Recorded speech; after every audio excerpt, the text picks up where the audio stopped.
باب الکشف والالہام۔ فصل حصول علم کے ذرائع۔ فصل عدم کشف بڑا حجاب ہے۔ فصل کشف کے لیے شرائط۔ فصل حدیث نفس اور القاء شیطانی۔ فصل کشف و الہام کی صحت کا معیار۔ فصل دلائل کشف قرآن حکیم سے۔ فصل کشف و الہام میں فرق۔ فصل حالت برزخی۔ فصل انبیاء و اولیاء کو قبل از وجود اشیاء کا انکشاف۔ فصل کشف اور الہام از قبیل وحی انبیاء ہیں۔ فصل کشف اور خواب میں فرق۔ فصل کشف اور الہام بدکاروں کا حصہ نہیں۔ فصل الہام کا انکار مردود ہے۔ فصل کشف اور الہام خاص اہل اللہ کا حصہ ہے۔ فصل کشف میں انقلابی اثر ہے۔ فصل حقیقی ایمان بھی ایمان شہودی ہے۔ فصل اصل ایمان اطمینان قلب ہے۔ فصل محاکمہ بین علماء ظواہر و علماء باطن از روی کتاب اللہ۔ الکشف والالہام۔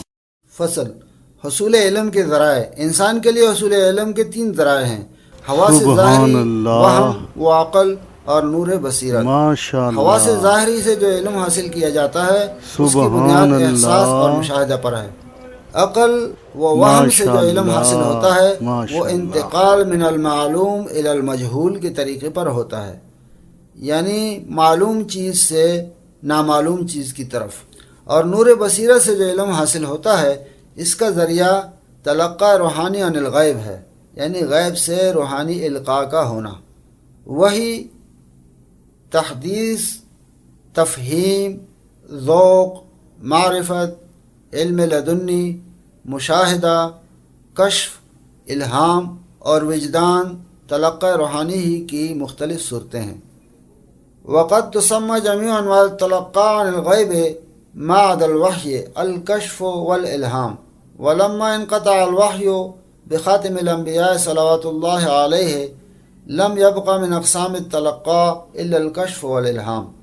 ترجمہ: وحی جلی کے سوا تلقی عن الغیب کی تمام اقسام کا نام کشف و الہام رکھا گیا ہے، اور جب وحی جلی خاتم الانبیاء صلی اللہ علیہ وسلم کے ساتھ منقطع ہو گئی، یعنی وحی کا سلسلہ ختم ہو گیا، تو اب تلقی عن الغیب کی صرف ایک شکل کشف اور الہام باقی رہ گئی۔ ترجمہ ختم ہوا۔ علم نقلی بھی اسی تلقی عن الغیب سے ہے، اور اس کا حصول خبر معصوم پر موقوف ہے، اور ہر خبر احتمال جانبین کا رکھتی ہے، یعنی صدق کا بھی اور کذب کا بھی۔ یہاں یہ اعتراض بیجا ہے کہ علامہ خیالی نے اخبار میں اصل صدق کو بتایا ہے اور کذب کو ایک احتمال عقلی قرار دیا ہے، کیونکہ عقل بھی ایک مضبوط دلیل ہے، اور احتمال جو ناشی از دلیل ہو وہ بھی قوت رکھتا ہے اور دلیل کو باطل کر دیتا ہے۔ جس طرح شریعت ظاہر میں اخبار معصوم کے متعلق صحیح تمیز رکھنے والے علماء موجود ہیں، یعنی معصوم انبیاء کرام کے کلام ظاہری میں صحیح تمیز رکھنے والے علماء موجود ہیں جو صحیح سے سقیم کو الگ کر دیتے ہیں، اسی طرح کشف و الہام میں بھی مہارت رکھنے والے صوفیاء عارفین موجود ہیں جو صحیح اور سقیم میں تمیز کر لیتے ہیں۔ البتہ یہ درست ہے کہ علوم ظاہریہ کے پرکھنے والے ماہرین بہت ہیں، مگر کشف و الہام کے ماہرین کمیاب ہیں، یعنی کم ہیں۔ لیکن عدم وجدان سے عدم وجود لازم نہیں آتا، یعنی کسی کو اگر معلوم نہیں کہ کشف اور الہام والے موجود ہیں یا نہیں تو اس سے یہ لازم نہیں آتا کہ وہ ہیں ہی نہیں۔ اور اس میں شک نہیں کہ علوم کشفیہ اور الہامیہ بھی خزانہ غیب کے علوم سے ہیں، جیسے علوم شرعیہ خزانہ غیب سے ہیں، دونوں میں فرق قطعی اور ظنی کا ہے۔ فصل عدم کشف بڑا حجاب ہے۔ عدم کشف خالق اور مخلوق کے درمیان بڑا حجاب ہے۔ قال تعالی کلا انہم عن ربہم یومئذ لمحجوبون۔ قال الرازی قد ثبت بالدلائل العقلیۃ ان عذاب الحجاب اشد من عذاب النار ولذلك قال کلا انہم عن ربہم یومئذ لمحجوبون الى آخرہ۔ ثم انہم لصال الجحیم فقدم الحجاب على الجحیم ثم انہم كانوا محجوبین فی الحال فكان سبب العذاب بکمالہ الا ان الاشتغال بالدنیا ولذاتها كالعالق عن ادراک ذلك العلم كما ان عضو المحظور اذا مسته النار فإن سبب الألم حاصل في الحال لكنه لا يحصل الشعور بذلك الألم بقيام العائق، فإذا زال العائق علم البلاء، فكذا ها هنا اذا زال البدن عظم عذاب الحجاب۔ ترجمہ، یوں ہرگز نہیں، قرآن آیت کا ترجمہ ہے کلا انہم عن ربہم یومئذ لمحجوبون، یوں ہرگز نہیں، تحقیق وہ لوگ اپنے رب سے اس دن روک دیے جائیں گے۔ امام راضی رحمۃ اللہ علیہ نے فرمایا کہ یہ بات دلائل عقلیہ سے ثابت ہے کہ عذاب حجاب عذاب نار سے شدید تر ہے، اسی واسطے باری تعالیٰ نے فرمایا کلا انہم، یعنی ہرگز ایسا نہیں جیسا سمجھنے والے نے سمجھا ہے، بلکہ اس سے کہیں زیادہ وہ عذاب سخت ہے، یعنی اللہ تعالیٰ کے حجاب فرمانے کا۔ ترجمہ نمبر 2، پھر وہ کافر دوزخ میں داخل ہوں گے۔ حجاب کو جہنم سے پہلے بیان فرمایا، پھر وہ کافر فی الحال بھی حجاب میں تھے، پس سبب عذاب تو بکمال ہی موجود ہے، مگر کفار کا دنیا میں مشغول ہونا اور اس کی لذات میں غرق ہونا فہم عذاب میں مانع ہے۔ جیسے ایک عضو محضر ہو تو اسے آگ کے چونے سے درد کا احساس نہ ہوگا، یعنی سن ہو، حالانکہ سبب عذاب درد تو موجود ہے، لیکن عدم شعور بوجہ محضر ہونے کے ہے، اور جب یہ معنی زائل ہو جائے گا تو عذاب کی شدت کا احساس بڑھ جائے گا۔ کفار کے معاملے میں بھی یہی حالت ہے کہ جب بدن روح سے الگ ہو جائے گا تو حجاب کا عذاب شدید تر ہو جائے گا۔ ترجمہ ختم۔ فصل، کشف کے لیے شرائط۔ کشف و الہام اس شخص کو حاصل ہوتا ہے جسے اللہ تعالیٰ نے قلب سلیم عطا فرمایا ہو، کیونکہ قلب سلیم کے باطنی حواس بیدار ہوتے ہیں اور قلب ان کے ذریعے علوم باطنی کا ادراک کرتا ہے، ٹھیک اسی طرح جیسے انسان ظاہری حواس سے ظاہری علوم کا اکتساب کرتا ہے۔ نمبر 2، شریعت حقہ کا کامل اتباع۔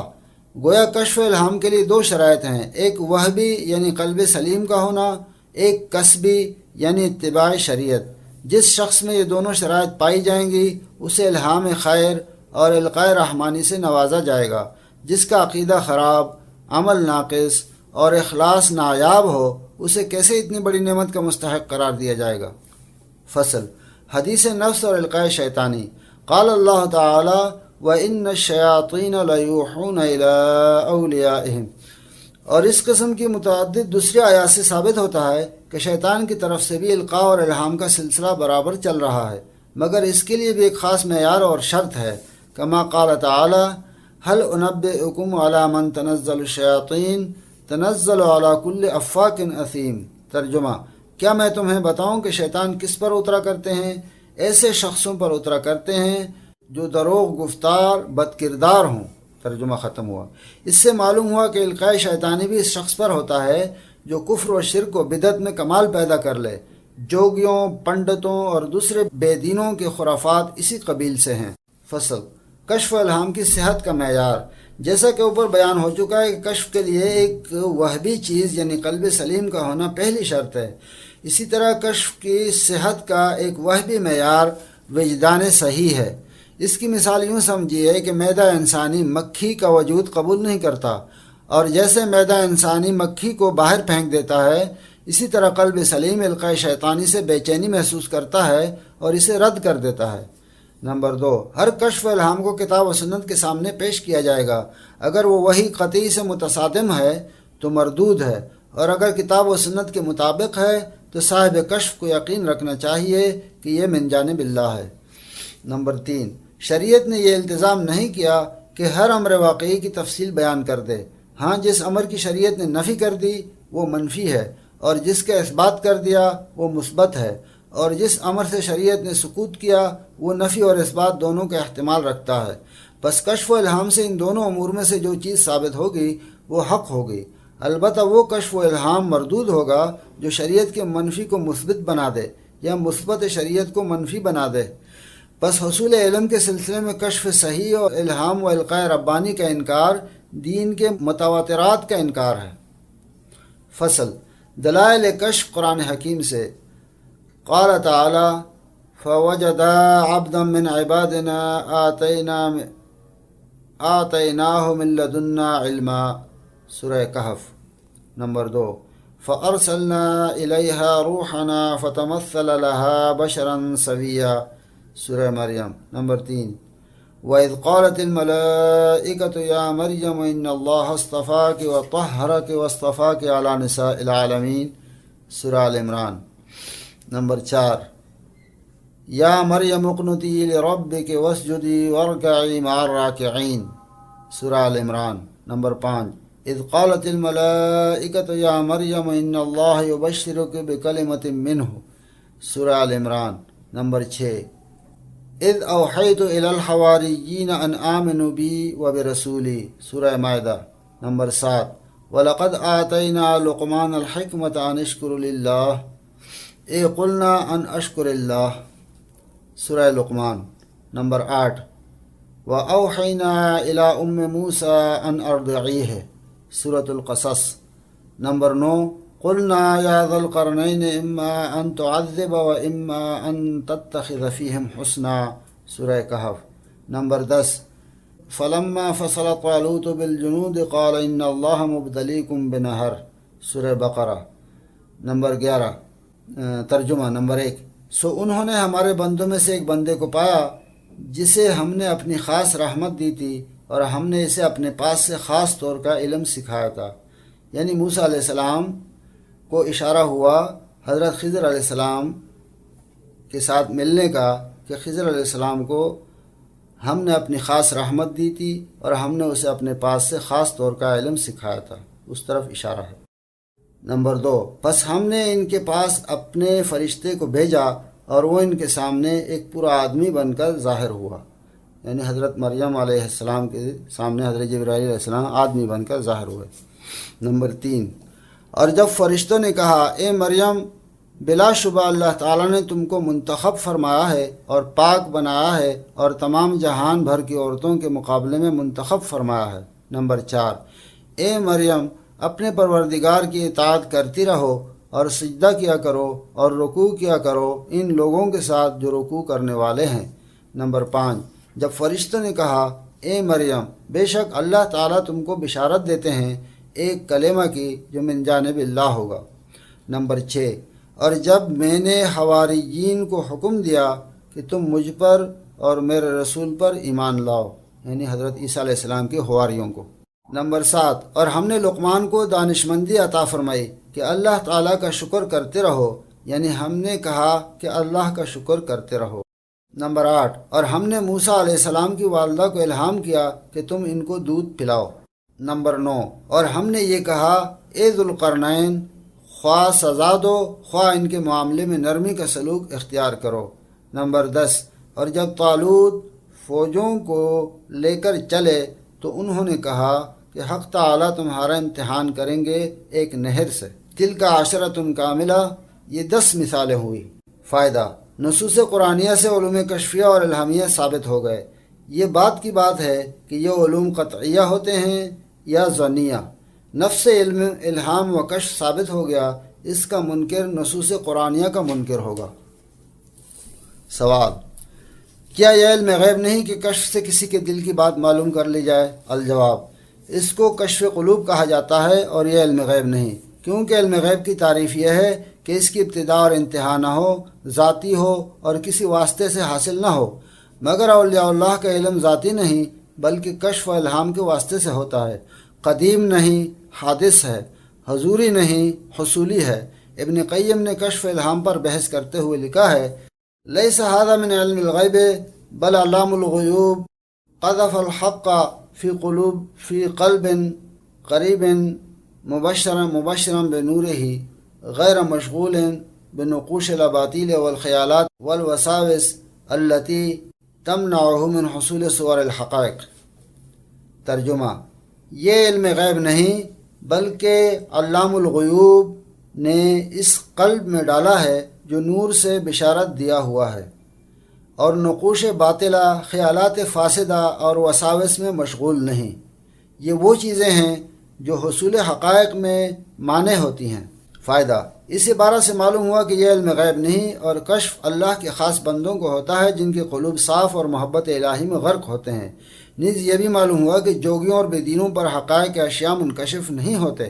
امام راضی رحمۃ اللہ علیہ تفسیر کبیر میں فرماتے ہیں فَأَحْسَنُ أَحْوَالِ الْعَبْدِ فِي هَذِهِ الدُّنْيَا أَن يَكُونَ مُوَاظِبًا عَلَى الْعِبَادَاتِ وَهَذِهِ أَوَّلُ دَرَجَاتِ سَعَادَةِ الْإِنسَانِ وهو المراد بقوله إياك نعبد فإذا وجب على هذه الدرجة مدة فعند هذا يظهر له شيء من أنوار عالم الغيب وهو أنه وحده لا يستقل بالإتيان بهذه العبادات والطاعات بل ما لم يحصل له بتوفيق الله تعالى وإعانتهم وعصمتهم فإنه لا يمكنه الاتيان بشيء من العبادات والطاعات وهذا المقام هو الدرجة الوسطى في الكمالات وهو المراد من قوله وإياك نستعين ثم إذا تجاوز عن هذا المقام لاح له أن هدايته لا تحصل إلا من الله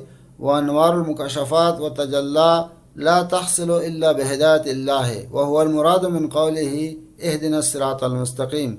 قال بعضهم إنه لما قال اهدنا الصراط المستقيم لم يقصر عليه بل قال صراط الذين أنعمت عليهم وهذا يدل على أن المريد لا سبيل له إلى الوصول إلى مقامات الهداية والمكشفات إلا إذا اقتدى بشيخ يهديه إلى سواء السبيل ويجذبه من مواقع الأغاليط والأضاليل.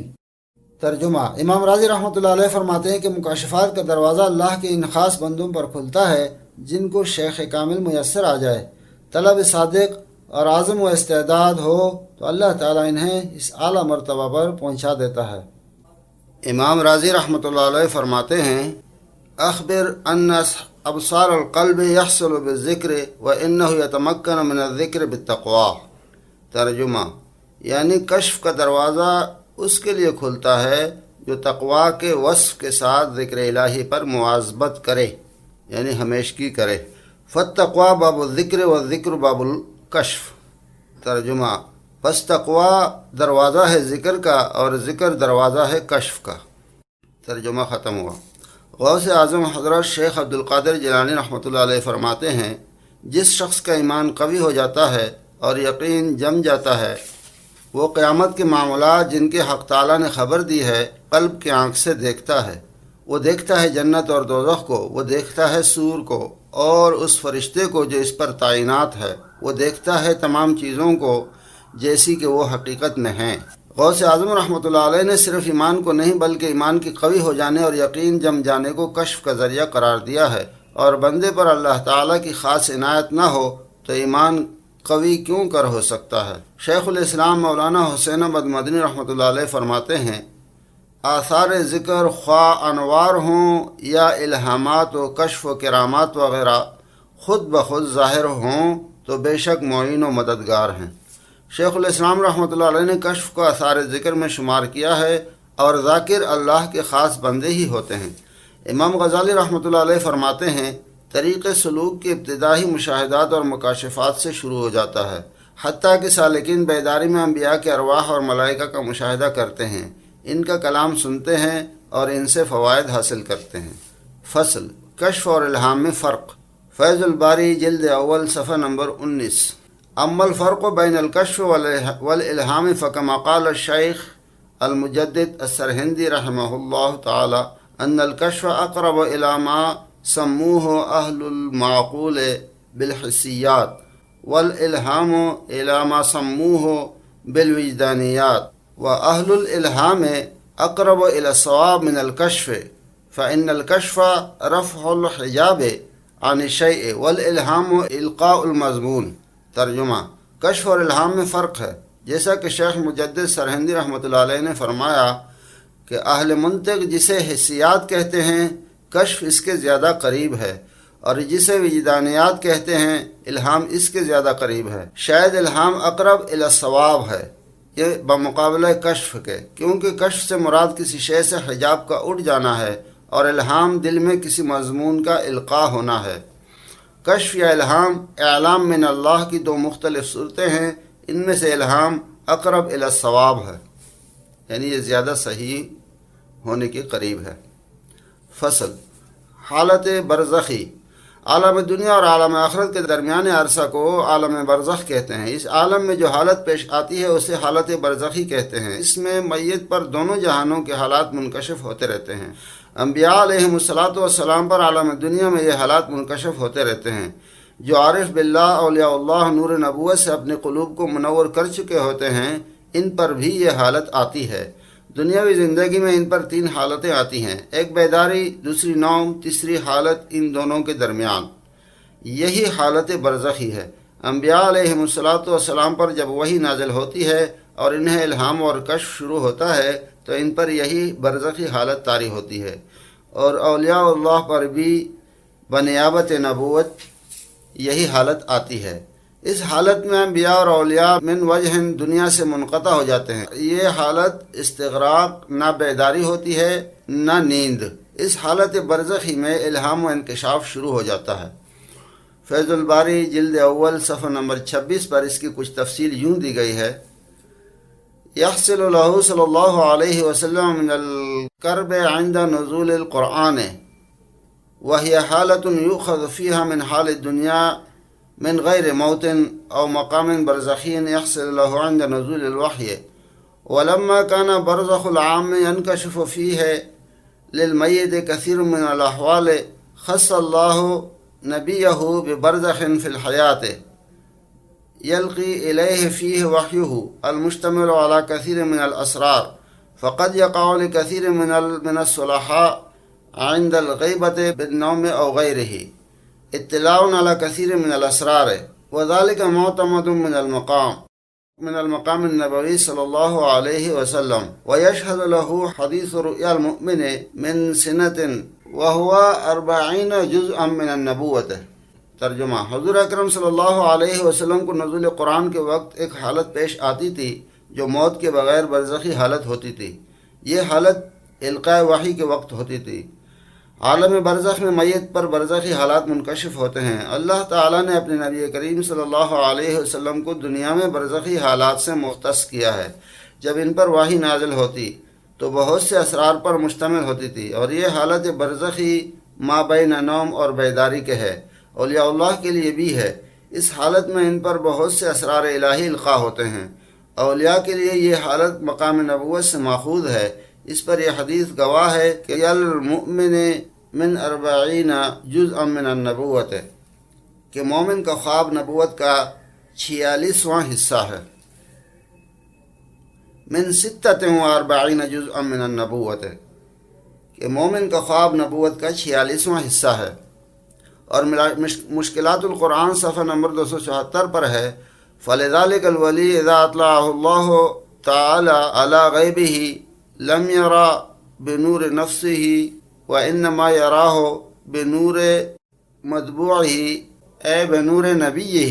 ترجمہ: ولی اللہ کشف میں جو دیکھتا ہے وہ اپنے ذاتی نور سے نہیں دیکھتا ہے، بلکہ اپنے نبی صلی اللہ علیہ وسلم کے نور سے دیکھتا ہے جس کا وہ تابع ہے۔ ترجمہ ختم ہوا۔ فصل: انبیاء اور اولیاء کو قبل از وجود اشیاء کا انکشاف۔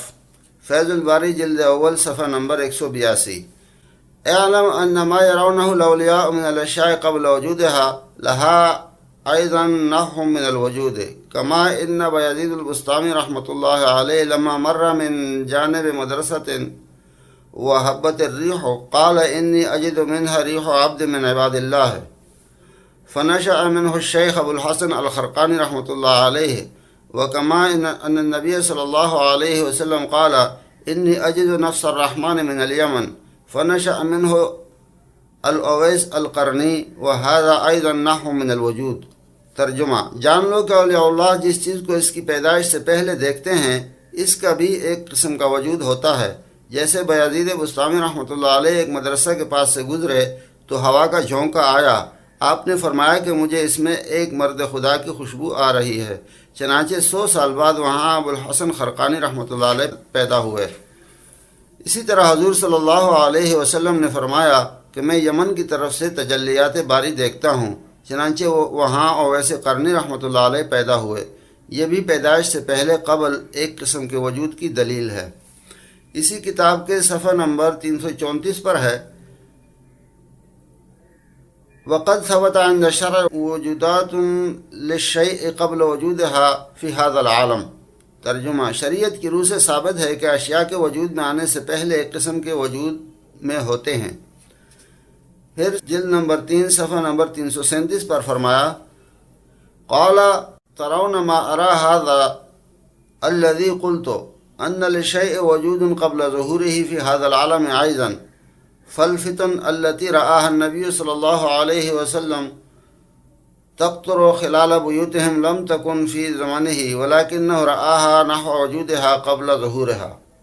ترجمہ، میں نے یہی بات کہی ہے کہ اشیاء کے اس دنیا میں ظاہر ہونے سے پہلے بھی ایک قسم کے وجود ہوتے ہیں جو فتنے حضور صلی اللہ علیہ وسلم کے زمانے میں نہیں تھے، اور حضور صلی اللہ علیہ وسلم نے انہیں دیکھا، وہ گھروں کے دروازوں کے درمیان ٹھیک ثابت ہوئے، اور حضور صلی اللہ علیہ وسلم نے ان کے وجود میں آنے سے پہلے کشف سے دیکھ لیا تھا، ان کا بھی ایک قسم کا وجود تھا۔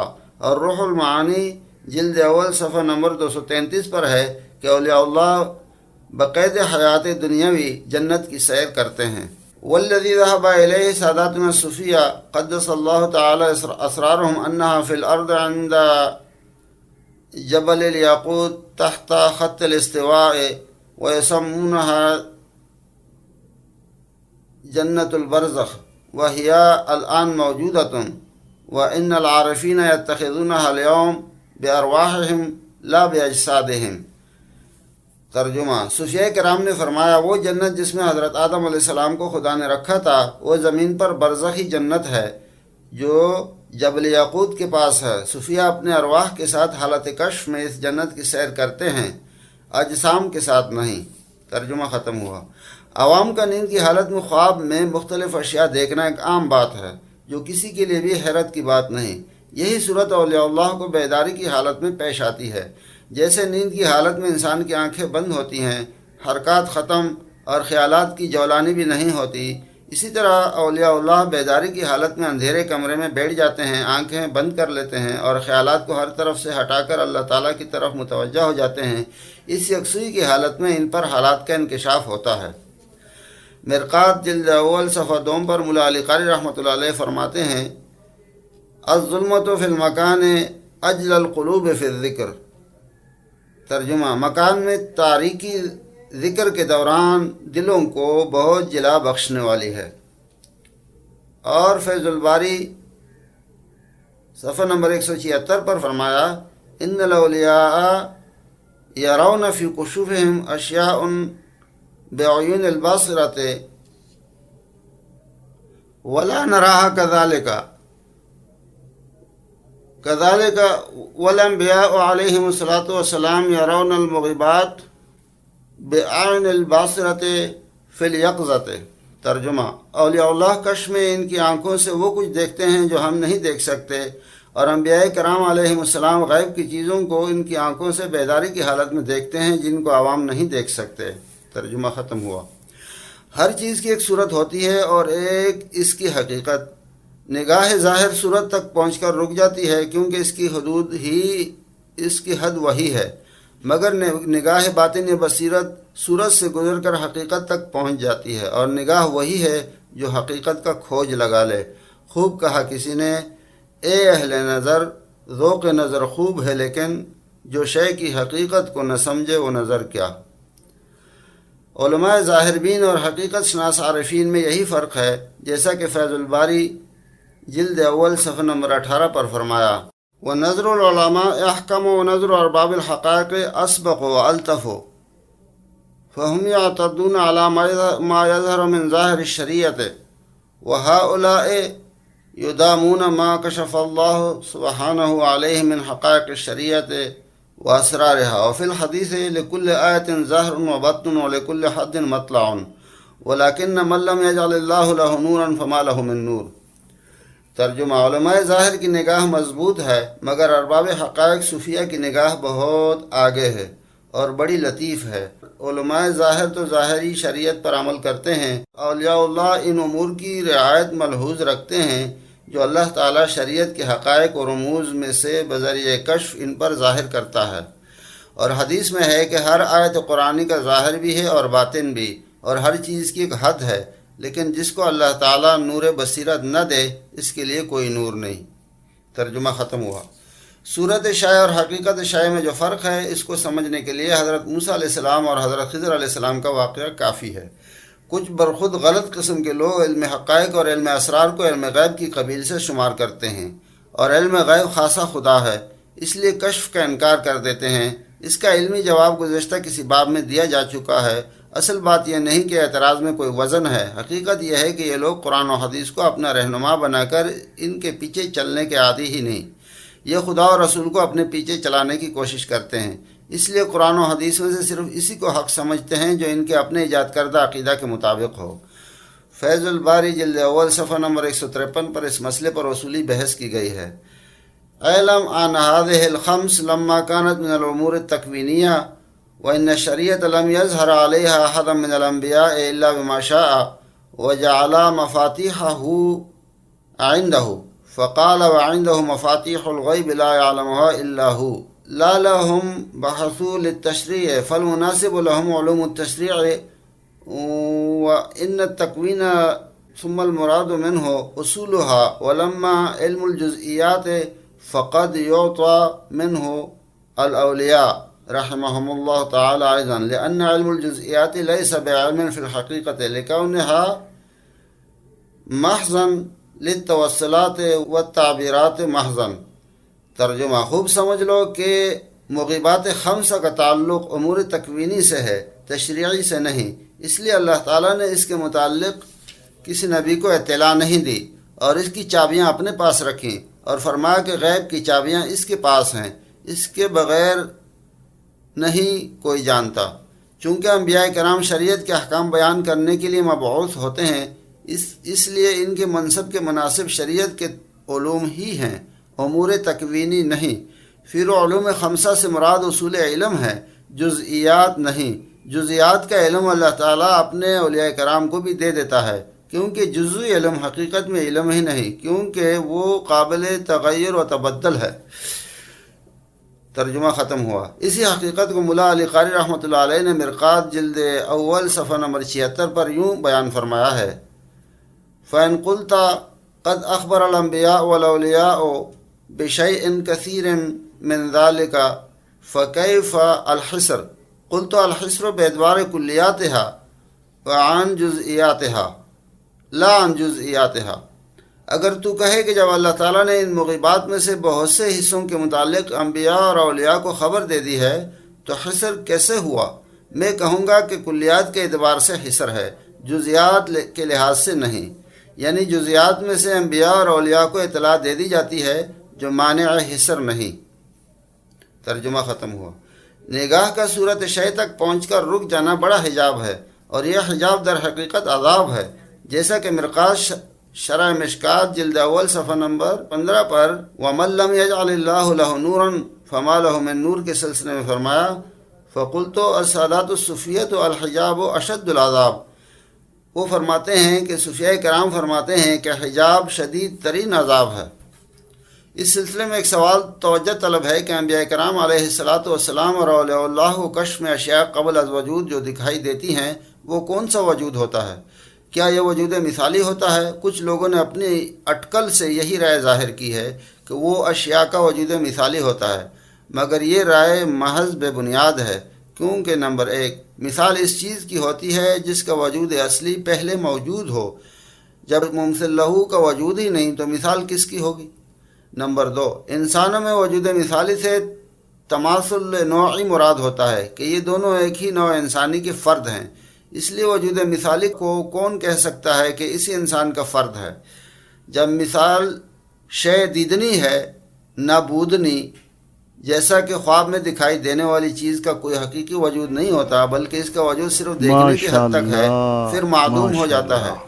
کشف میں جو وجود نظر آتا ہے وہ اس طرح کا ہے جیسے کسی مقرر کے ذہن میں 3-4 گھنٹے کی تقریر کا وجود موجود ہوتا ہے، پھر اسی تقریر کو زبان پر لاتا ہے، یعنی جس تقریر کا وجود علمی تقدیری اس کے ذہن میں موجود تھا اسی وجود کو زبان پر لا کر بیان کیا۔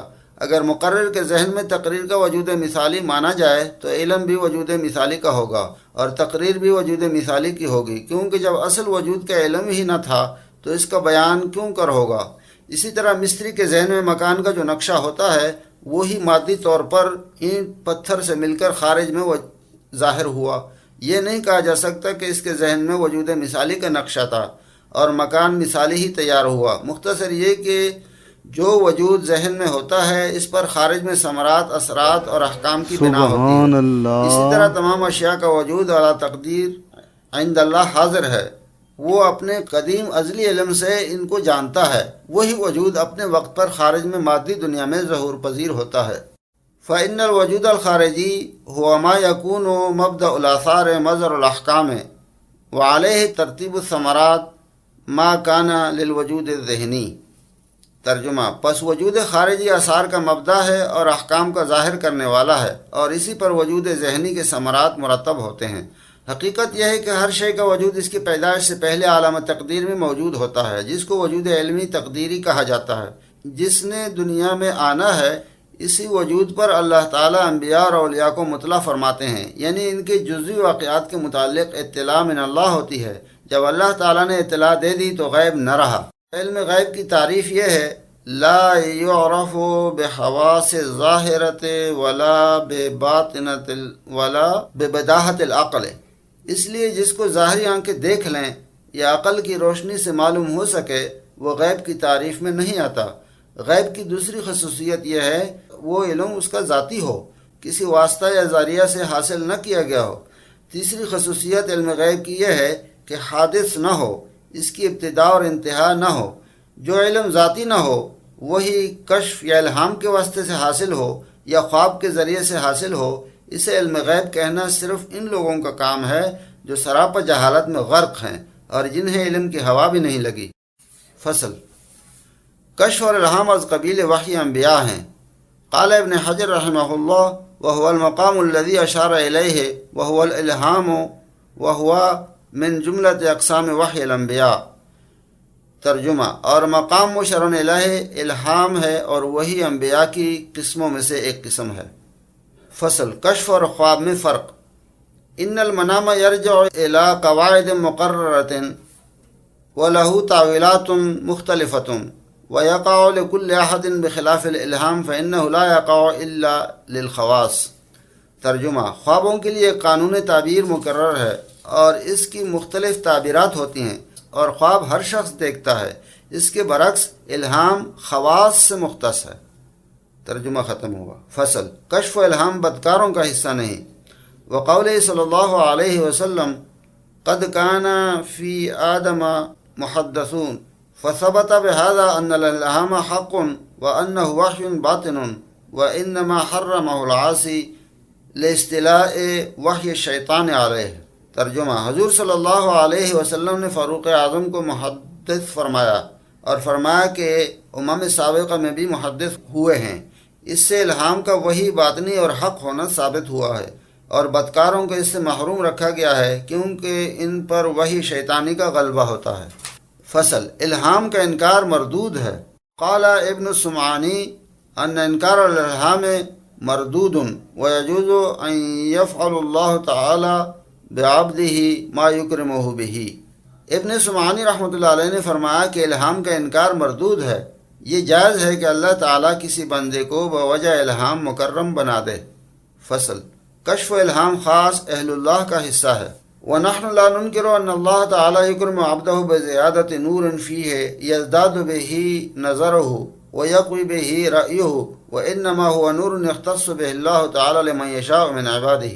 ترجمہ: اور ہم اس بات کا انکار نہیں کرتے کہ اللہ تعالیٰ کسی بندے کو مکرم بنا دے، یعنی صاحب کرامت بنا دے، اس کے نور قلبی میں اضافہ کر کے اس کی قلبی نور نظر کو قوی بنا دے، اور حقیقت یہ ہے کہ یہ ایسا نور ہے کہ اللہ تعالیٰ اپنے بندوں میں سے جسے چاہے خصوصی طور پر عطا فرما دے۔ ترجمہ ختم ہوا۔ فصل: کشف میں انقلابی اثر ہے۔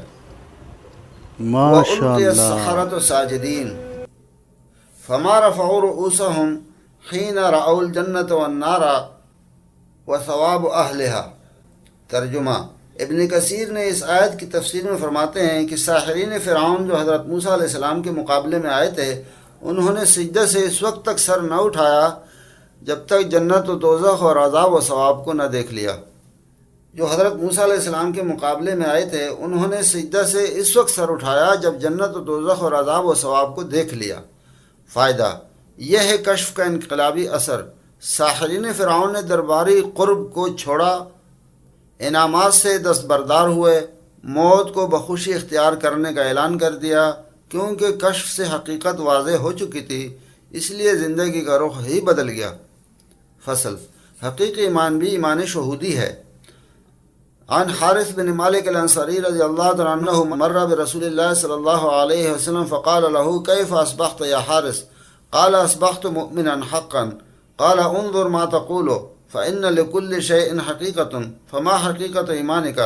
فقال عظمت نفسي عن الدنيا فأسهرت ليلي وأظمأت نهاري وكأني أنظر إلى عرش ربي بارزا وكأني أنظر إلى أهل الجنة يتزاورون فيها وكأني أنظر إلى أهل النار يتغاضون فيها۔ فقال يا حارث عرفت فالزم ثلاثة۔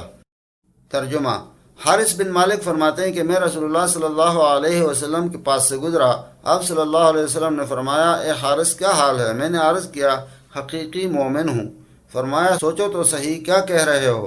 ہر شے کی حقیقت ہوتی ہے، تمہارے ایمان کی حقیقت کیا ہے؟ تو حارث نے کہا کہ میرے ایمان کی حقیقت یہ ہے کہ میرا نفس دنیا سے منہ موڑ چکا ہے، مقاصد دنیا میں مخلوق پر نگاہ نہیں، رات کو رب کو یاد کرتا ہوں، دن کو روزہ رکھتا ہوں۔ کشف کی حالت یہ ہے گویا کہ عرش الہی کو ظاہر باہر دیکھتا ہوں، اہل جنت کو دیکھتا ہوں کہ ایک دوسرے سے ملاقات کر رہے ہیں، اور اہل دوزخ کو چیختا ہوا دیکھتا ہوں۔ تو حضور صلی اللہ علیہ وسلم نے فرمایا، اے حارث تو نے ٹھیک پہچانا، بس اسے لازم پکڑ، 3 بار فرمایا۔ ترجمہ ختم ہوا۔ امام غزالی رحمۃ اللہ علیہ نے ایمان کی مختلف قسمیں بیان فرمائی ہیں اور ہر قسم کی کچھ تفصیل بھی فرما دی ہے۔ القول المحض قشر القشر وهو ایمان المنافقین والعیاذ باللہ۔ ترجمہ: صرف قول سے ایمان کا اقرار کرنا چھلکے پر چھلکا ہے، اور یہ منافقین کا ایمان ہے۔ اللہ تعالی ہمیں اس سے محفوظ رکھے۔ نمبر 2، التصدیق بمعنی الکلمۃ وهو ایمان عموم المسلمین۔ دوسرے، تصدیق بمعنی کلمہ، بمحض الکلمہ، کلمہ کی تصدیق یعنی لا الہ الا اللہ کی تصدیق، یہ عام مسلمانوں کا ایمان ہے۔ نمبر 3، الثالث، ان یشاہد ذلک بطریق الکشف وهو مقام المقربین، وذلك بأن يرى اسبابا كثيرة ولكن مع كثرتها صدرت من الواحد القہار۔ نمبر 3 یہ کہ مشاہدہ کرے طریقہ کشف کے ذریعے سے، یہ مقربین کا ایمان ہے۔ اور نمبر 4، الرابع، اللہ یرا الا واحدا وهو مشاہدۃ الصدیقین، المرشد الامین، صفحہ نمبر 227۔ 4 نمبر یہ ہے کہ وہ صرف ایک رب کو دیکھے، اور یہ مشاہدہ صدیقین کا ہے۔ کتاب کا نام ہے المرشد الامین، صفحہ نمبر 227۔ ترجمہ ختم ہوا۔ اس سے کون انکار کر سکتا ہے کہ مقربین اور صدیقین کا ایمان ہی اصل اور کامل ایمان ہے، اور وہ شہودی ہے۔ امام ربانی رحمۃ اللہ علیہ دفتر 2 مکتوب نمبر 8 میں فرماتے ہیں، ایمان بالغیب جو اخص خواص کے نصیب میں ہے، عوام کے ایمان بالغیب کی طرح نہیں۔ عوام نے سماع اور استدلال کے ساتھ ایمان بالغیب حاصل کیا، اور اخص الخواص نے جمال و جلال کے ظلال و تجلیات و ظہورات کے پردوں کے پیچھے غیب الغیب کا مطالعہ کر کے ایمان بالغیب حاصل کیا ہے، اور متوسط ظلال کو اصل خیال کر کے اور تجلیات کو عین متجلہ جان کر ایمان شہودی کے ساتھ خوش ہیں۔ ان کے نزدیک ایمان بالغیب نصیب اعدا ہے۔ اور تفسیر عزیزی پارہ الف لام میم صفحہ نمبر 66 پر ہے، ایمان کی 2 قسمیں ہیں، اول ایمان تقلیدی، دوسرے ایمان تحقیقی۔ اور تحقیقی بھی 2 قسم ہے، استدلالی اور کشفی، اور ہر ایک ان 2 قسموں سے یا نہایت رکھے اور اس حد سے تجاوز نہ کرے، یا نہایت نہ رکھے، اور جو کہ نہایت رکھے اس کو علم الیقین کہتے ہیں، اور جو کہ انجام نہ رکھے وہ بھی 2 قسم پر ہے، یا مشاہدہ ہے، یا اس کا نام عین الیقین ہے، اور یا مشہود ذاتی ہے کہ نام اس کا حق الیقین ہے۔ فصل، اصل ایمان اطمینان قلب ہے۔ فالطمانینۃ اصل الایمان التی قام علیہا بناؤہ ثم یطمئن الی خبرہ اما بعد الموت من أمور البرزخ وما بعدها من أحوال القيامة حتى كأنه يشاهد ذلك كله حيا، وهذا حقيقة اليقين، إلى أن قال: فهذا هو المؤمن حقا باليوم الآخرة، كما في حديث حارثة: أصبحت مؤمنا حقا. فقال رسول الله صلى الله عليه وسلم: إن لكل حق حقيقة، فما حقيقة إيمانك؟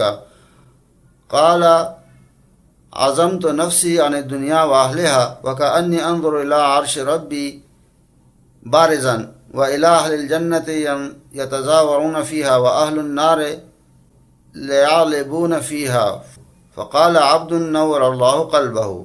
ترجمہ: پس اطمینان قلبی اصل ایمان کی جڑ ہے جس پر ایمان قائم ہے، پھر اس کے بعد اس خبر کی طرف مطمئن ہونا جو احکام برزخ اور اس کے بعد احوال قیامت سے متعلق ہے، یہاں تک کہ مومن یہ ساری چیزیں ظاہر مشاہدہ کر رہا ہو۔ پھر فرمایا: یہی شخص یوم آخرت پر حقیقی ایمان رکھتا ہے، جیسا حدیث حارث میں ہے کہ میں حقیقی مومن ہوں۔ تو حضور صلی اللہ علیہ وسلم نے فرمایا: ہر حق کی حقیقت ہوتی ہے، تمہارے ایمان کی حقیقت کیا ہے؟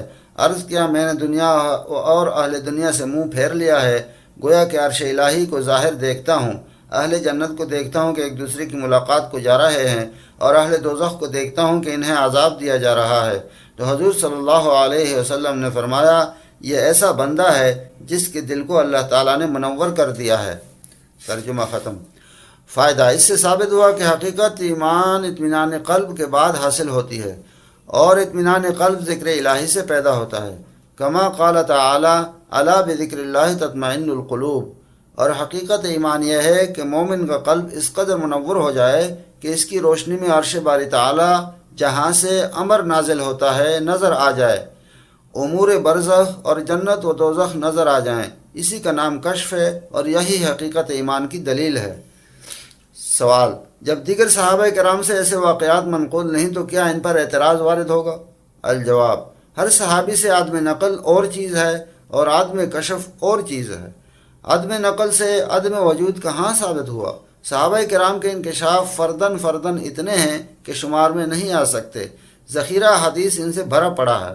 چند مثالیں جو ہم نقل کر چکے ہیں، ان سے استیعاب مقصود نہیں، بلکہ یہ تو مشت نمونہ از خروارے ہیں۔ گزشتہ باب کا خلاصہ یہ ہے کہ کشف الہام وحی باطنی ہے اور کمالات نبوت سے ہے، اور نائب و خلیفہ نبوت ہے۔ انقطاع نبوت اور انقطاع وحی شرعی کے بعد یہ دلائل میں داخل ہے۔ یہ باطنی دولت انبیاء کا حصہ ہے جو بطور وراثت انبیاء کی حقیقی اولاد یعنی متبعین کو ملتی ہے، اور یہ کہ کشف الہام بدکاروں کو نہیں حاصل ہوتا بلکہ خواص کو ہوتا ہے جن کے دل حقیقت ایمان سے منور ہو چکے ہیں۔ یہ بحث قدر طویل ہو گئی ہے۔ دراصل بات یہ ہے کہ جب ہمارے بعض نئے رفقائے حلقہ سے کشف عبور کے متعلق اظہار ہوتا ہے تو بات ذرا آگے چلتی ہے۔ نور بصیرت سے محروم مولوی نما لوگ جب سنتے ہیں تو چیں بجبیں ہوتے ہیں، اور جھوٹے مدعیان ولایت و خلافت و سجادگی جو اعلیٰ حضرت، خلیفہ مجاز، پیر طریقت، رازدان شریعت، قطب الاقطاب اور نہ جانے کیا کیا بن بیٹھے ہیں، جب یہ باتیں سنتے ہیں تو دل ہی دل میں اپنی تہی دامنی پر نادم ہوتے ہیں، مگر اپنا جھوٹا وقار قائم رکھنے کے لیے بھانت بھانت کی بولیاں بولتے ہیں۔ کوئی کہتا ہے بعد نسل یہ کمالات تو ہمارے نام رجسٹری ہو چکے ہیں، مگر رحمت الہی کو ایک خاص خاندان میں محدود کر دینے کی آخر کوئی کہتا ہے کہ میاں کشف الہام کوئی چیز نہیں، اصل چیز تو رضا الہی کا حصول ہے۔ درست، مگر شاید انہیں یہ معلوم نہیں کہ کشف الہام رضا الہی کا ثمرہ ہی تو ہیں۔ جن پر اللہ ناراض ہو بھلا انہیں یہ انعام کیوں کر عطا فرمائے گا؟ کوئی حسد کی آگ ذرا علمی رنگ میں اگلتا ہے، ارشاد ہوتا ہے کہ کشف ظنی چیز ہے، اس کی کوئی اہمیت نہیں بجا، مگر یہ بھی تو فرمائیے کہ کیا کتب فقہ میں مذکور تمام مسائل قطعیہ ہی ہیں؟ کیا ذخیرہ احادیث کی تمام حدیثیں متواتر اور قطعی ہیں؟ کیا وطر، سنت، نفل کی تعین نصوص قطعیہ سے ثابت ہے؟ اگر محض ظنی ہونے کے احتمال پر کشف کی کوئی اہمیت نہیں تو فقہ اسلامی سے کیا سلوک کریں گے؟ کوئی یہ کہتا ہے کہ اس میں غلطی کا احتمال ہے۔ اس کا جواب دیا جا چکا ہے کہ دین نقل ہے اور نقل خبر ہے، اور خبر میں احتمال صدق و کذب دونوں کا ہے۔ پھر کیا ایسے احتمال پر پورے دین کو چھوڑ دینا چاہیے؟ کوئی کہتا ہے کہ کشف الہام کوئی حجت شرعی نہیں۔ اس کا تفصیلی جواب گزر چکا ہے۔ مختصر یہ کہ اس کے انکار سے متواترات کا انکار لازم آتا ہے۔ کوئی کہتا ہے کہ کشف تو کافر کو بھی ہو جاتا ہے، یہ محض فریب ہے۔ جس گروہ کے لیے اللہ تعالیٰ کا فیصلہ یہ ہو کہ لا تفتح لہم ابواب السماء، اسے کشف ہو سکتا ہے، وہ جنت دوزخ دیکھ سکتا ہے، ملائکہ اور انبیاء کے ارواح سے ملاقات کر سکتا ہے۔ سیدھی سی بات ہے کہ اگر کافر کو کشف ہو جائے تو لازماً اپنے پیشواؤں اور آباء اور اجداد کو دوزخ میں جلتا ہوا دیکھ لے گا، تو کیا پھر بھی کفر پر قائم رہ سکتا ہے؟ اور اہل ایمان کو جنت میں دیکھ کر کفر پر ہی اڑا رہے گا؟ کافر کا عقیدہ ظلمت، عمل ظلمت، قول میں ظلمت، قلب میں ظلمت، کیا اندھیرے میں چیزیں نظر آتی ہیں؟ خوب سمجھ لو کہ کافر کے لیے کشف نہیں، القاء ہے، اور القاء شیطانی۔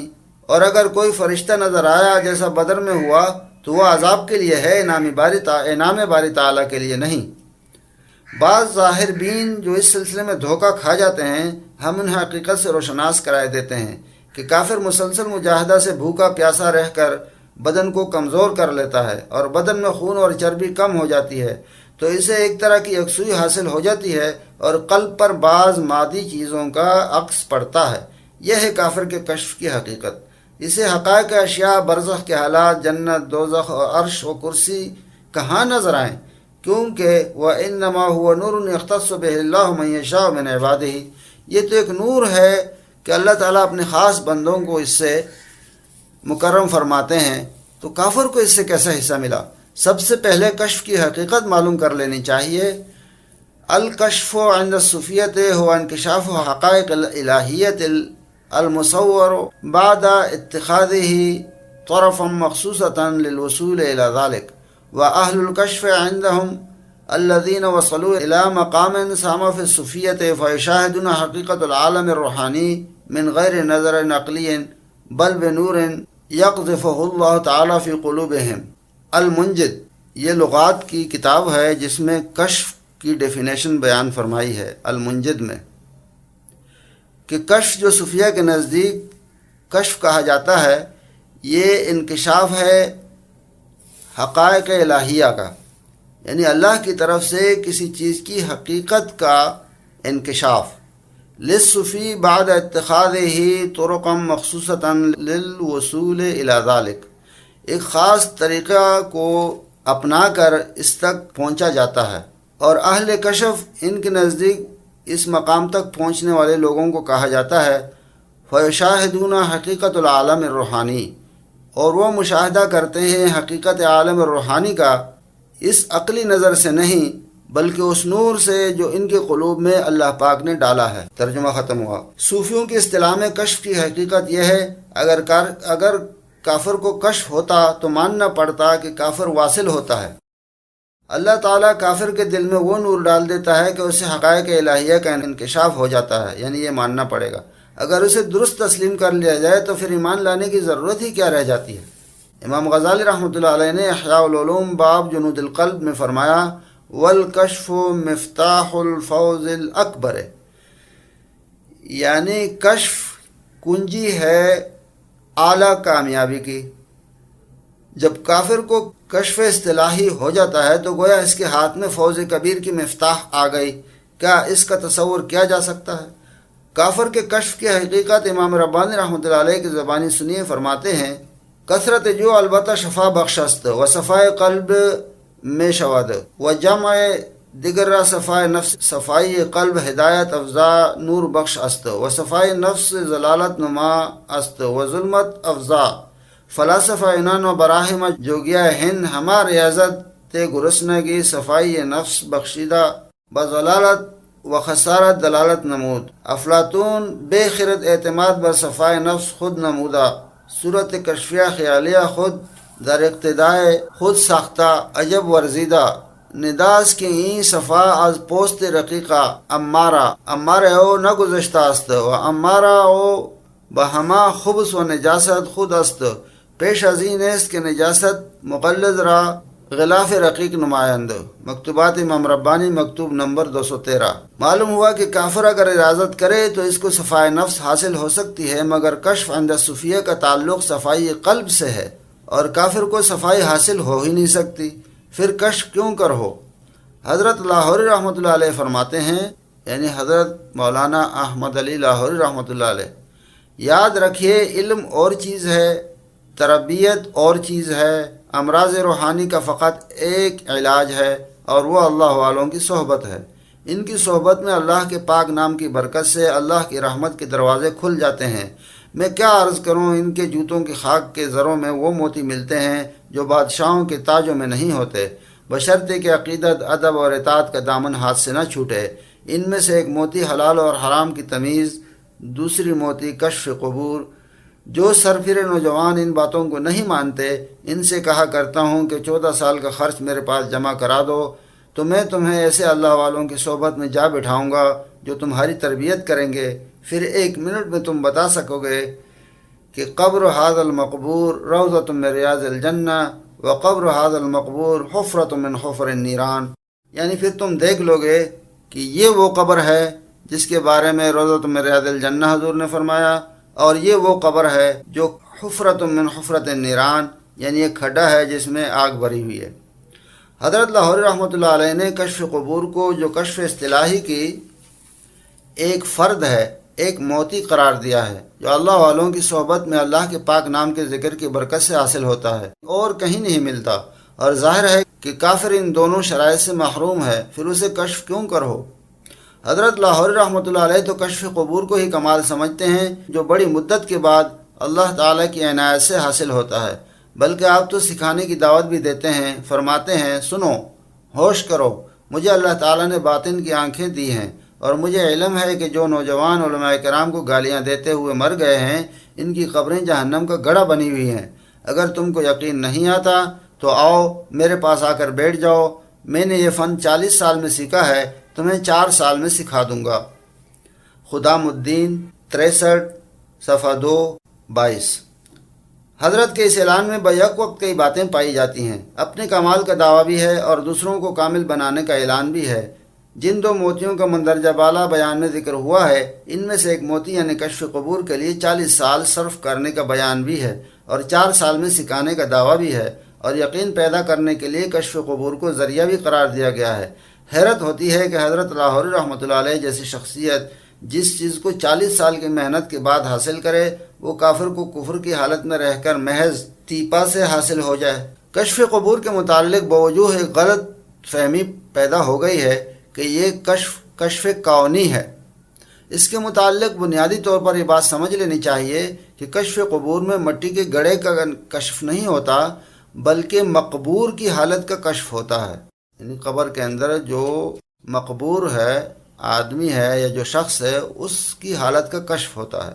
جیسا کہ حضرت لاہوری رحمۃ اللہ علیہ کا ایک اقتباس گزر چکا ہے کہ صاحب کشف کو معلوم ہو جائے گا کہ مقبور روضۃ من ریاض الجنہ میں ہے یا حفرۃ من حفر النیران میں سے ہے، یعنی کشف قبور میں اہل ایمان اور اولیاء اللہ کے درجات اور منازل کا انکشاف ہوتا ہے۔ عالم کون عالم موجودات ظاہریہ پر بولا جاتا ہے، جس کو قرآن نے عالم ظاہر، عالم محسوسات اور عالم شہادت بھی بیان فرمایا ہے، اور عالم شہادت عالم غیب کے مقابلے میں ہے۔ پس جس کشف کا تعلق عالم غیب سے ہو اسے کشف کونی کہنا کہاں درست ہے؟ کشف کونی یہ ہے کہ عالم کون کی موجود اور ظاہری چیزیں جو نظر سے اجل ہیں، زمین پر ہیں، ان کی حالت منکشف ہو جائے، کیونکہ انہی چیزوں کا تعلق عالم شہادت سے ہے۔ وَيُبْصِرُونَ مِنْ عالم شہادت بالارض، یعنی عالم شہادت کو زمین سے تعبیر کرتے ہیں۔ معلوم ہوا کہ کشف کونی میں عالم کون کی اشیاء کی صورتیں منکشف ہوتی ہیں، یعنی اس کائنات کی، جن کا ایمانیات سے کوئی تعلق نہیں، اور عالم غیب کی اشیاء پر ایمان لانا فرض ہے۔ مثلا ثواب و عذاب قبر پر ایمان لانا ضروری ہے، اور یہ عالم غیب سے ہے، عالم کون سے اس کا کوئی تعلق نہیں، اور ثواب و عذاب قبر کا انکار کرنا کفر ہے، جیسا کہ علامہ انور شاہ کشمیری رحمۃ اللہ علیہ نے العرف الشذی صفحہ نمبر 389 پر فرمایا۔ عذاب القبر ثبت متواترا بقدر المشترک وقال به اہل السنت والجماعت قاطبتا ومنکر المتواتر هذا لا ریب فی تبدیعه ومنکر التواتر بالقدر المشترک کافر ان کان التواتر بدیہیا وفاسق مبتدع ان کان نظریا۔ ترجمہ: عذاب و ثواب قبر قدر مشترک تواتر سے ثابت ہے، اور اس پر تمام اہل سنت والجماعت کا اجماع ہے، اور اس تواتر کے منکر کے بدعتی ہونے میں تو ذرا شک نہیں، اور منکر تواتر قدر مشترک کافر ہے۔ اگر تواتر بدیہی ہے اور بدعتی ہے، اور بدتر فاسق ہے اگر تواتر نظری ہے۔ اور عذاب و ثواب قبر کا ثبوت جس تواتر سے ہے وہ بدیہی ہے۔ بس ثابت ہوا کہ عذاب و ثواب قبر عالم آخرت کی چیزیں ہیں جن پر ایمان لانا فرض ہے، اور عالم کون کے پہاڑ، درخت، انسان، حیوان وغیرہ کی صورتوں پر ایمان لانا ضروری نہیں۔ یؤمنون بالغیب کی تفسیر میں صاحب تفسیر مظہری رحمۃ اللہ علیہ فرماتے ہیں فالمراد به ما غاب من ابصارهم من ذات اللہ تعالی وصفاته والملائکہ والبعث والجنۃ والنار والصراط والمیزان وعذاب القبر وغیرہ۔ ترجمہ: عالم غیب سے مراد وہ چیزیں ہیں جو حاسہ بصر سے باہر ہیں، جیسے ذات و صفات باری تعالی، ملائکہ، قیامت، جنت، دوزخ، پل صراط، میزان اور عذاب قبر وغیرہ وغیرہ۔ اسی طرح تفسیر قرطبی جلد اول صفحہ نمبر 263 پر ہے کل ما اخبر به رسول اللہ صلی اللہ علیہ وسلم بما لا تهتدي الیہ العقول من اشراط الساعة وعذاب القبر والحشر والنشر والصراط والمیزان والجنت والنار۔ ترجمہ: غیب سے وہ چیزیں مراد ہیں جن کی خبر نبی کریم صلی اللہ علیہ وسلم نے دی ہے، جن تک عقل کی رسائی نہیں ہو سکتی، جیسا اشراط قیامت، عذاب قبر، حشر نشر، پل صراط، میزان، جنت، دوزخ۔ اور تفسیر خازن اور تفسیر معالم میں ہے والغیب ما کان مغیبا عن العیون۔ قال ابن عباس رضی اللہ تعالیٰ عنہ الغیب ہاہنا کل ما امرت بالایمان به فیما غاب عن بصرک من الملائکۃ والبعث والجنت والنار والصراط والمیزان۔ غیب وہ چیزیں ہیں جنہیں آنکھ نہ دیکھ سکیں۔ ابن عباس رحمۃ اللہ رضی اللہ تعالیٰ عنہ فرماتے ہیں کہ اس آیت میں غیب سے مراد ہر وہ چیز ہے جس کے ساتھ تمہیں ایمان لانے کا حکم دیا گیا ہے، جو باصرہ کی دسترس سے باہر ہے، جیسے فرشتے، قیامت، جنت، دوزخ، پل صراط اور میزان۔ غوث زمان سید عبدالعزیز دباغ رحمۃ اللہ علیہ فرماتے ہیں لیکن انہیں یعنی کفار کو قبر النبی صلی اللہ علیہ وسلم اور وہ نور جو وہاں سے پھیل کر قبہ برزخ تک جا پہنچتا ہے، یا مثلا اولیاء عارفین کی ذوات مبارکہ یا ارواح مومنین جو صحنہائے قبور میں ہیں، نہ ہی کسی فرشتہ کو دیکھ سکیں گے، اور نہ ہی جنت، قلم، لوح اور نہ ان انوار کا مشاہدہ کر سکیں گے۔ الابریز اردو صفحہ نمبر 559۔ ثابت ہو گیا کہ ثواب و عذاب قبر کا تعلق عالم کون سے نہیں، امور آخرت سے ہے، اس لیے کشف قبور کشف کونی نہیں بلکہ کشف الہی میں داخل ہے۔ کشف قبور کو تو کشف کونی کہنے والوں نے بلا شبہ ٹھوکر کھائی، پس مگر کشف قبور کو علم غیب سے متعلق تسلیم کرنے والوں نے تو کمال ہی کر دیا۔ اس قسم کے بعض پڑھے لکھے جہلا کہتے ہیں کہ کشف قبور علوم غیب سے ہے، اور جو شخص کشف قبور کا دعویٰ کرے وہ مشرک ہے۔ سبحان اللہ! کیا اجتہاد ہے ان جہلا کو! نہ اس بات کا علم ہے کہ علم غیب کسے کہتے ہیں، نہ انہیں کرامت اولیاء اور خرق عادت سے واقفیت ہے، حالانکہ محض نام کا عالم بھی اتنا جانتا ہے کہ علم غیب جس کا دعویٰ کفر ہے وہ ہے جس پر کسی قسم کی دلیل قائم نہ ہو، جو مخصوص بالباری تعالی ہے، اور کشف تو ایک دلیل ہے اور اعلام من اللہ میں داخل ہے۔ اس پر علم غیب کا اطلاق کرنا نری جہالت ہے۔ ان حضرات کے دماغ میں علم کی جو آندھیاں چلتی ہیں تو عقائد و نظریات میں توازن برقرار نہیں رکھ سکتے۔ مثلا جواہر القرآن صفحہ نمبر 16 پر ہے امر دوم، ذات باری تعالیٰ، فرشتے، کتب سماوی، انبیاء متقدمین علیہم الصلاۃ والسلام، احوال برزخ و علامات قیامت، حشر نشر، صراط، میزان، جنت دوزخ، ثواب و عذاب قبر، یہ تمام احکام عالم غیب کے ہیں، اور عالم غیب کے امور جو نصوص قطعیہ سے ثابت ہیں، مثلا عذاب قبر، حشر نشر وغیرہ، ان کا انکار کفر ہے۔ یعنی مفسر صاحب اقرار کرتے ہیں کہ عذاب قبر نصوص قطعیہ سے ثابت ہے، اس کا انکار کفر ہے۔ اب ملاحظہ ہو جواہر القرآن جلد دوم صفحہ نمبر 905 سے 909 تک۔ عذاب قبر نہ روح کو ہوتا ہے نہ بدن کو ہوتا ہے۔ پھر سوال یہ ہے کہ کس کو ہوتا ہے؟ صاف ظاہر ہے کہ عذاب قبر کا انکار فرما رہے ہیں، اور صاحب جواہر القرآن عذاب قبر کے منکر کو کافر قرار دے چکے ہیں۔ یعنی صاحب جواہر القرآن جلد اول نے صاحب جواہر القرآن جلد دوم کو کافر قرار دے دیا۔ جلد دوم والے صاحب جواہر القرآن کا عقیدہ وہی ہے جو معتزلہ میں سے صرف 2 آدمیوں کا عقیدہ تھا۔ وَلَمْ يُنْكِرْ أَحَدٌ مِّنْهُمْ مِنَ الْمُعْتَزِلَةِ إِلَّا زِرَارَ بن عمرو و بشر المریسی، العرف الشذی، صفحہ نمبر 389۔ یعنی کسی نے بھی معتزلہ میں سے عذاب قبر کا انکار نہیں کیا مگر زرار، عمر و بشر المریسی، ان 2 شخصوں نے۔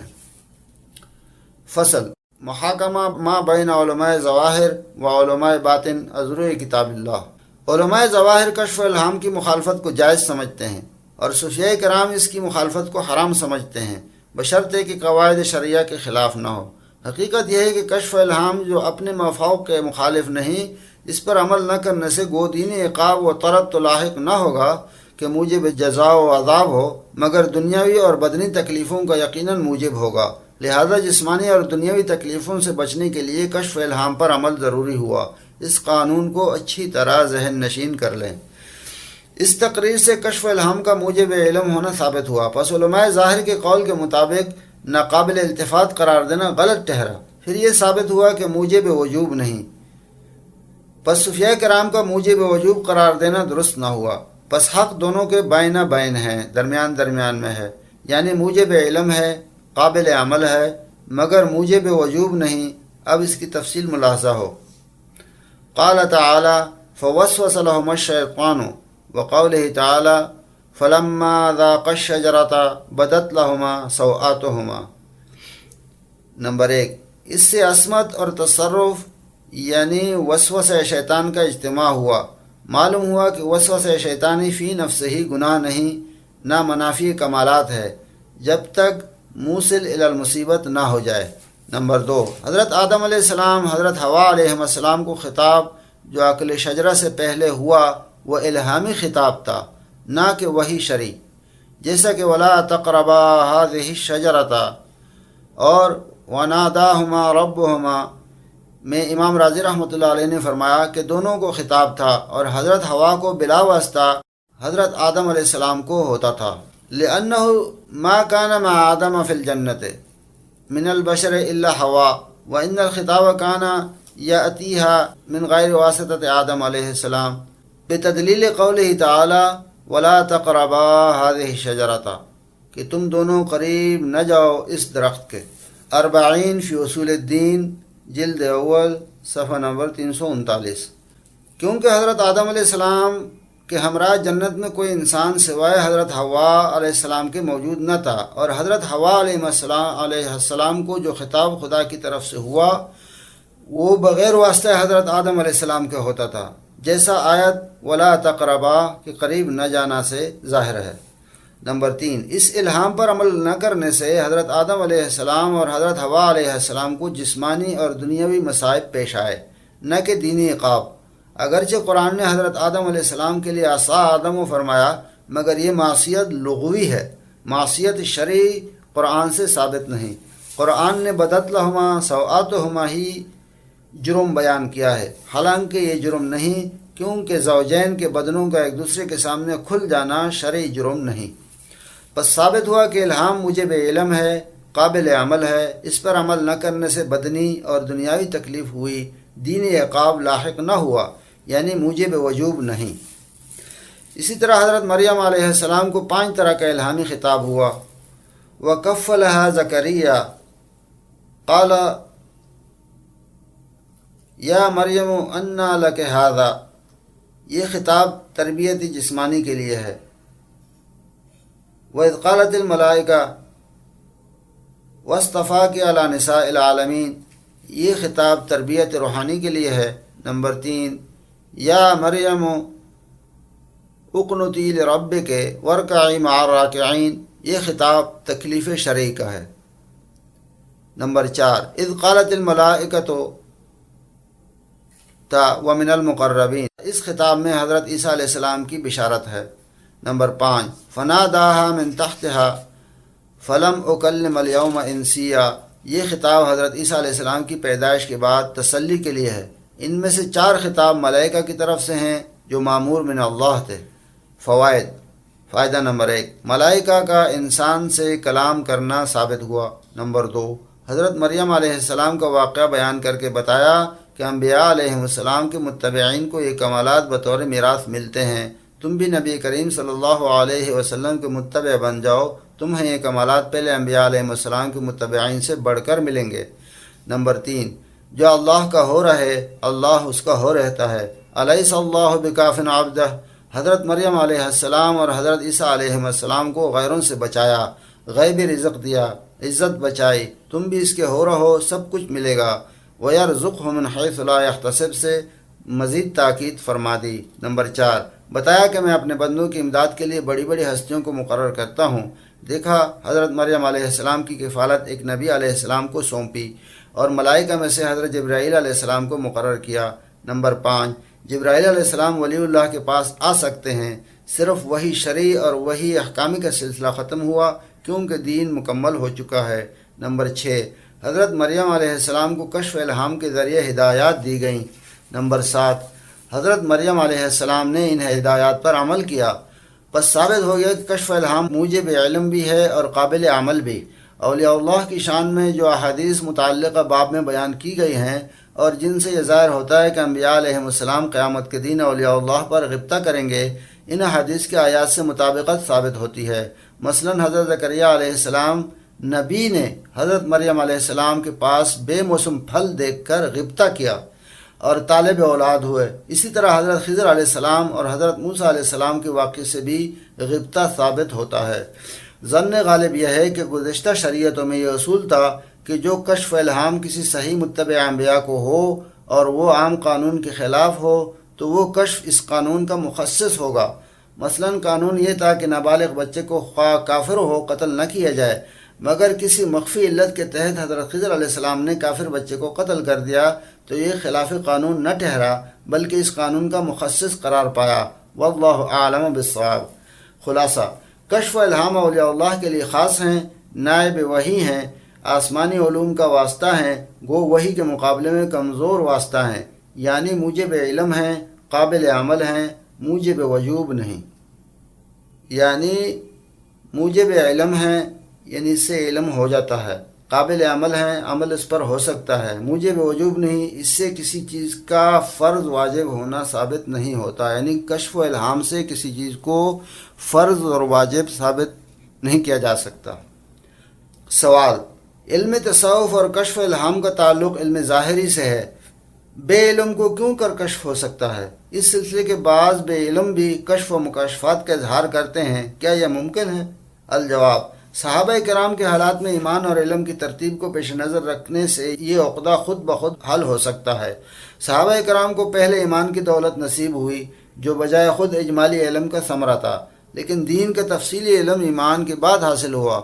اسی طرح تصوف کا تعلق تزکیہ باطن سے ہے جو بمنزلہ ایمان ہے، اس کے حصول کے لیے شیخ کامل سے عقیدت اور اس کا اتباع لازمی ہے، علم تفصیلی شرط نہیں، اور ظاہر ہے کہ تزکیہ باطن سے کشف و الہام حاصل ہو جاتا ہے، پس کشف و الہام کے لیے بھی علم شرط نہیں، ہاں اس کی حفاظت اور مزید ترقی کے لیے علم ظاہری کی ضرورت ہے، اور یہ علم ظاہری یا تو اکتساب سے حاصل ہوتا ہے یا اللہ تعالیٰ کی طرف سے شرح صدر کے طور پر عطا ہوتا ہے۔ کما قال تعالی افمن شرح اللہ صدرہ للاسلام فہو علی نور من ربہ فویل للقاسیۃ قلوبہم من ذکر اللہ، سورہ زمر۔ ترجمہ، سو جس شخص کا سینہ اللہ تعالیٰ نے اسلام کے لیے کھول دیا اور وہ اپنے پروردگار کے نور پر ہے، کیا وہ شخص اور اہل قساوت برابر ہیں؟ سو جن لوگوں کے دل خدا کے ذکر سے متاثر نہیں ہوتے ان کے لیے بڑی خرابی ہے۔ ترجمہ ختم ہوا۔ اس سے معلوم ہوا کہ ذکر الہی سے شرح صدر اور نور باطن عطا ہو جاتا ہے۔ تصوف کی ابتدا اور انتہا ذکر الہی ہے، اس لیے تصوف و سلوک کے حصول سے یقیناً کشف ہو جاتا ہے، کسی کو کم کسی کو زیادہ۔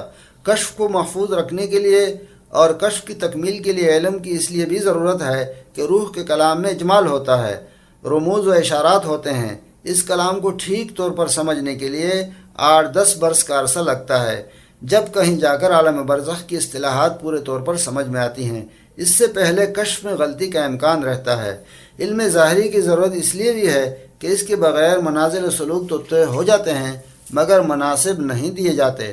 اکثر قانون صوفیہ کا دیکھا ہے اور مشاہدہ سے بھی معلوم ہوا ہے کہ قطب، غوث، قیوم، فرد اور قطب وحدت کے مناسب خلفائے اربعہ کی نسل میں ہی رہے ہیں۔ یہ قاعدہ اکثریہ ہے، کلیہ نہیں۔ کشف، علم اور مناصب کا ذکر آ گیا تو یہ بات بھی سمجھ لیجئے کہ ذکر الہی سے کشف قبور تو لازماً ہو جاتا ہے۔ بعض اوقات اتنا تیز کشف ہوتا ہے کہ قبور کی طرف محض خیال کرنے سے پورے حالات منکشف ہو جاتے ہیں۔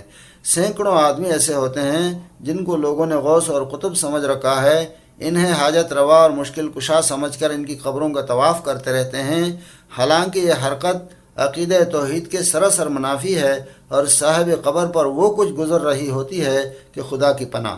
ایک مزار پر جانے کا اتفاق ہوا، روضہ بنا ہوا ہے، قبر پر چادریں چھڑی ہوئی ہیں، بوسے دیے جا رہے ہیں، مگر صاحب قبر زنجیروں میں جکڑا ہوا ہے، کتے کی طرح اٹھ کر حملہ کرتا ہے۔ ایک اور ایسے ہی غوث کے مزار پر ہر ہفتہ میلہ لگتا ہے، حالانکہ صاحب قبر کافر سادھو ہے، کسی نے غلطی سے دفن کر دیا، رفتہ رفتہ غوث بن گیا اور روزہ کھڑا کر دیا گیا۔ اس کو ایسا دردناک اور بھیانک قسم کا عذاب ہو رہا ہے کہ اس سے کوئی بات معلوم نہیں کی جا سکتی۔ حقیقت یہ ہے کہ اس ملک میں غوث کا منصب صرف چند ایک ہستیوں کو ملا ہے۔ سب سے پہلے غوث عبدالہادی شاہ رحمۃ اللہ علیہ بھیرا والے، ان کا مدفن پوشیدہ ہے۔ پھر حضرت بہاءالحق زکریا ملتانی رحمۃ اللہ علیہ اور ابو علی قلندر رحمۃ اللہ علیہ ہیں۔ قلعہ لاہور میں غوث مدفون ہیں، علی حجویری رحمۃ اللہ علیہ نام ہے۔ یہ داتا صاحب رحمۃ اللہ علیہ سے الگ دوسری شخصیت ہیں، نام وہی ہے، ان کا مدفن پوشیدہ ہے۔ ان کی طرف سے قبر کا نشان بتانے کی سخت ممانعت ہے۔ ایک غوث ریاست دیر کی طرف ہوئے ہیں، ان کا نام گل بادشاہ رحمۃ اللہ علیہ تھا۔ ان کے علاوہ اس ملک میں کوئی غوث نہیں ہوا۔ ہاں بڑی بڑی ہستیاں گزری ہیں، مگر وہ قطب کے منصب تک ہی ہیں۔